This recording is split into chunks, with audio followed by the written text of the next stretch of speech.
ಇವತ್ತು ನಾವೆಲ್ಲರೂ ಜನಪರ ಸಂಘಟನೆಗಳು ಸೇರಿ ದೂರು ಕೊಟ್ಟಿದ್ದೀವಿ ಶೇಷಾದ್ರಿಪುರಂ ಪೊಲೀಸ್ ಸ್ಟೇಷನಲ್ಲಿ.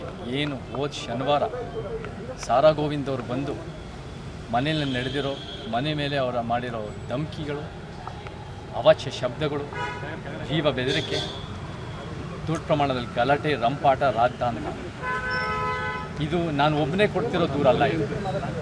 ಇದು ನನ್ನ ಜೊತೆ ಬೆಂಬಲಿತವಾಗಿ ನಿಂತಿರೋ ಎಲ್ಲ ಒಂದು ದಲಿತ ಪರ ಸಂಘಟನೆಗಳು, ಮಹಿಳಾ ಪರ ಸಂಘಟನೆಗಳು, ಆದಿವಾಸಿ ರೈತ ಕಾರ್ಮಿಕ ಸಂಘಟನೆಗಳು, ಅಲೆಮಾರಿ ಸಂಘಟನೆಗಳು, ನಮಗೆ ಭ್ರಷ್ಟಾಚಾರ ವಿರೋಧಿ ಸಂಘಟನೆಗಳು, ಪ್ರಾದೇಶಿಕ ಕನ್ನಡ ಭಾಷೆ ಸಂಘಟನೆಗಳು, ಯಾರ್ಯಾರು ನ್ಯಾಯಕ್ಕೋಸ್ಕರ ನಿಂತಿದ್ರು ಈ ವಿಚಾರದಲ್ಲಿ ನಮಗೆ ಪೊಲೀಸ್ನವ್ರು ಕ್ರಮ ತಗೋಬೇಕು ಅನ್ನೋದು ಎಲ್ಲರೂ ಕೂಡ ಅದನ್ನು ನಮ್ಮ ಜೊತೆ ನಿಂತ್ಕೊಂಡಿದ್ದಾರೆ.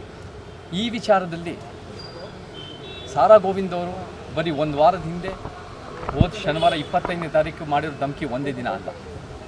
ಅವರ ಹಿನ್ನೆಲೆ ನೋಡಿದ್ರೆ ನಾವು ಕೇಳ್ಪಟ್ಟಿದ್ದೀವಿ.